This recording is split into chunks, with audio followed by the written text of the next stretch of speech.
Peace and blessings, YouTube family. The Ripper here is coming before you tonight. It's always an honor, privilege, and pleasure again.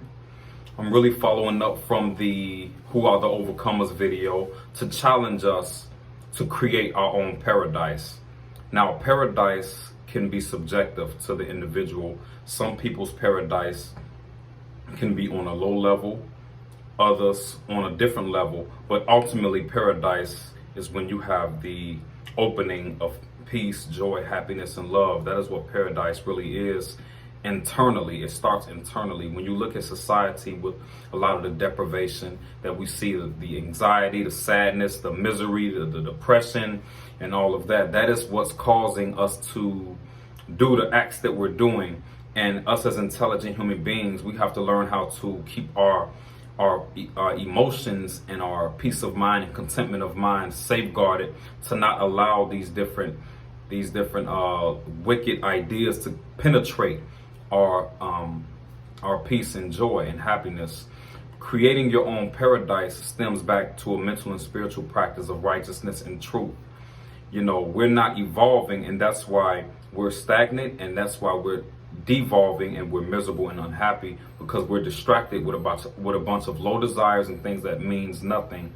And especially God has control over this process of evolving us and allowing us to create our own paradise, because if you're not creating your own paradise internally, you're allowing your circumstances, external circumstances that oftentimes we don't even have control over, but you're allowing that to discourage you or make you feel low or insecure or whatever the case may be.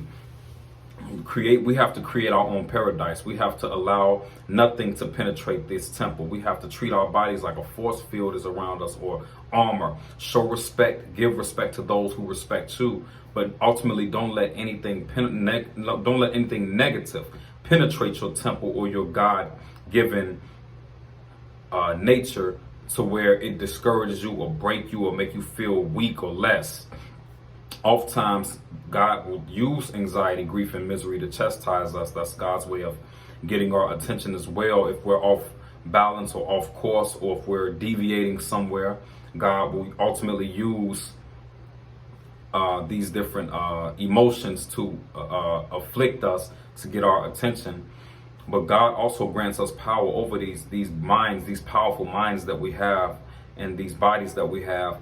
That is how you create your own paradise, mastering your mind, mastering your atmosphere and environment, where it doesn't matter what anyone else does, it can't affect you.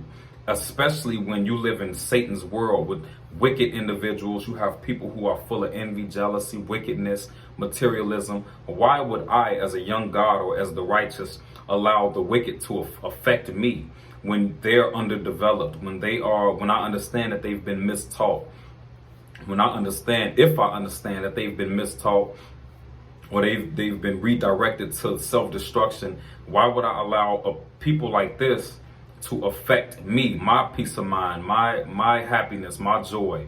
You know, a lot of people are like little children. They are spiritually immature and underdeveloped. So you can't allow those individuals to affect you. You know, and you have to learn how to redirect. We have to learn how to redirect that energy to something more positive and more powerful for our evolutionary development and our productivity, and not let it stress you out or make you feel like how they feel, because that's what they want. They want to put that negative energy on you, whether they're even aware of it or not. I'm not going to say they want to do that, but sometimes it's unconscious, and that energy can afflict you if you're not safeguarded, if you're not illuminated with the Spirit of God. Then Satan can get to you. Satan can afflict you with these different emotions, negative emotions. So we have to learn how to create our own paradise mentally and spiritually. Paradise is not necessarily physical. Paradise can manifest in material and physical, but it starts spiritual and mental. And that's what a lot of us miss out. We forget, or we don't comprehend that paradise and happiness starts internally. You know, you can't neglect your own mind and your spirit and what God has instructed us to do and think you're going to be happy, because you don't justify your existence again by disobeying or disbelieving, because you're not self-created. So there's instructions that come with these lives that God has given us, and that God has blessed us with, and we have to follow those instructions to be successful, to come out of this successfully. So now we have to really understand how to create our own paradise and learn how to put down the low desires. When we talk about intermittent fasting, which is controlling your intake of food, which is typically 1 meal a day or 1 meal every 2 or 3 days, alternate day fasting, that's a worthy sacrifice. When you can practice semen retention or celibacy or not having sex or engaging in any kind of pleasures, those are also worthy sacrifices, because now God has your attention. God has your attention. God can step in and guide you now, because you're not distracted with these powerful low desires. They're very powerful, these low desires, but the higher desires are even more powerful. When you tap into intelligence, righteousness, truth, you use those powers to actually build nations and tap and come into rulership. So your low desires are not more powerful than your higher desires, but it's harder to accomplish the higher desires because God has to test you and afflict you with uncomfortability and discomfort for you to keep evolving to the higher self. But the lower self, there's no demands with that. You just bow to it.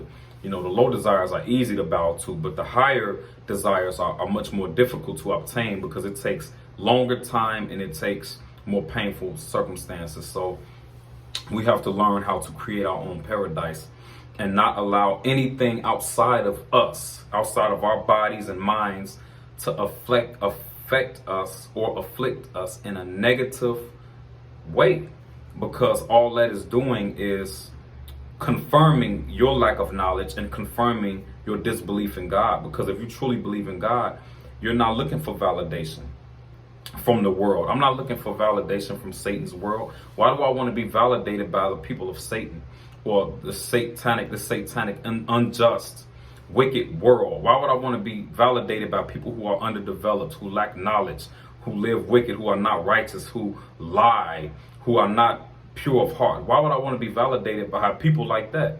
I want to be validated by my Creator. My Creator is the only validation I'm looking for, because then I'm in harmony with the law that I've been created out of. So now I can evolve.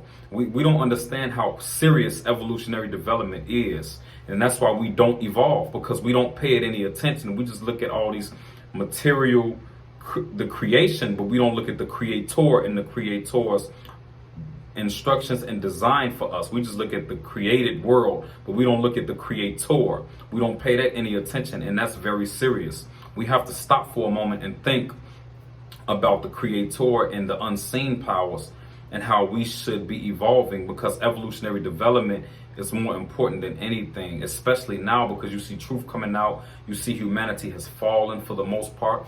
Most of us are, by the grace of God, coming up into intelligence and truth. So we're taking a different direction, but humanity for the most part has fallen.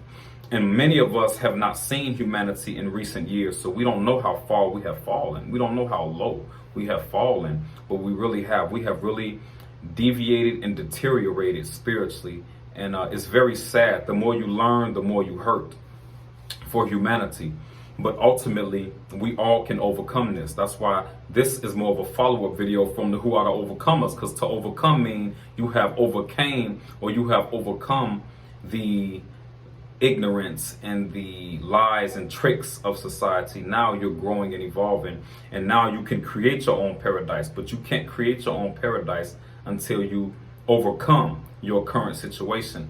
God will evolve us. God will level us up as we continue to create our own paradise. So that is the seriousness of evolutionary development and really submission to the will of God. So let's not let satanic people or lesser people afflict us.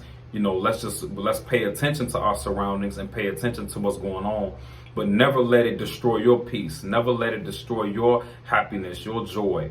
You have to keep, that's something you have to, as an individual, empower. You have to empower those emotions to where nothing less than happiness and joy can affect you. Then you're living, then you're evolving, then you're truly living at that point. You're not living when you're miserable and depressed every day, full of sadness and anxiety, because you're surrounded by death. So if you're allowing your circumstances in the world we live in to get to you, then you're not going to be happy. But you have to learn, first of all, that God has control over everything that's going on, and that only the righteous are going to survive. The righteous don't grieve. So if you look yourself in the mirror, you have to ask yourself, are you living righteous? Because if you're not living righteous, then that will answer a lot of your questions as to why you're unsuccessful or why you feel the way you feel. So these ideas are extremely serious. So, and also we have to continue to take care of our health, take care of our body, continue to work out. As a body sculptor and nutritionist, I help many people. I have a lot of clients that I work with where I structure workout plans, diet plans, cleanses, detoxes. My ebook, 7 Simple Secrets to Doubling Muscle Gains, where I talk a lot about the mindset, the value of intermittent fasting and nutrition, because that is how you start to empower yourself to be able to overcome. You have to be strong enough to overcome, because if you're weak, you're not going to overcome. There's a process to getting stronger spiritually. There's a process to building that overcoming attitude, and it takes time and it takes the right path. You have to be set on the right path. So it is always an honor, privilege, and pleasure. YouTube family, let's continue to overcome. Let's stay strong. Let's create our own paradise. Let's be those embodies. Let's be those bodies of energy and light and glow in our communities. You know, we have to be examples. We can't condemn what's happening if you're not contributing to it in a positive way, or if you're not an example of what you want to see, then you're a hypocrite. You have to go out here and be an example of what you want to see. Then you can, and even then you can't condemn. But then at least you can say, okay, at least I'm living it. At least I'm not a hypocrite. At least I'm playing my part to see humanity grow. So we have to have self-discipline. We got to continue to master self and love self enough and respect ourselves enough to not destroy ourselves for anything less than righteousness and these low desires. So let's continue to overcome and create our own paradise. Thank you, YouTube family. Peace and blessings.